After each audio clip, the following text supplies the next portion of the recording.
Hello বন্ধুরা, welcome my to channel RG recipe channel blog. তোমরা সবাই কেমন আছো? আশা করছি ভালো আছো। তো আমি আবার নিয়ে চলে এসেছি নতুন একটা ব্লগ ভিডিও। তো ভিডিওটা ছিল কুটুরির দিন, মানে একাদশী, ভীম একাদশীর দিন। এটা অনেক লেটে আমি পোস্ট করছি।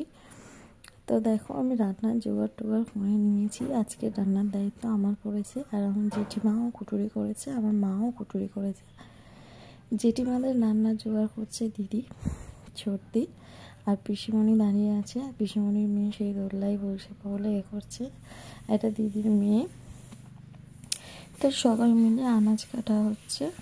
আনাজ টানাজ কাটা হয়ে গেলে রান্না বসাবো। এটা আমার পিসিমণি। তো আমি এসে রান্না বসিয়ে দিয়েছি উনুনে। মায়েদের উনুনেই রান্না হয়, গ্যাসও রয়েছে, কিন্তু উনুনেই করতে হয়। মায়েদের আজকে রান্না করে খেতে নেই, তাই আমি রান্না করছি। তো ডাল, আলু ভাজা, বাঁধাকপি চচ্চড়ি, পাঁপড়, চাটনি, এই ছিল আজকের মেনু। তো খাওয়া দাওয়া, রান্নার শেষে খাওয়া দাওয়া সবাই বসে গেছে, সবাই খেয়ে দিয়ে নিয়েছে। তো কেমন হলো ভিডিওটি? সবাই লাইক করুন, শেয়ার করুন এবং সাবস্ক্রাইব করুন আমার চ্যানেলটিকে। আর আমার ভিডিও যদি ভালো লাগে তো বেল আইকনটি বাজিয়ে দিলে সবার আগে নোটিফিকেশান পাওয়ার জন্য।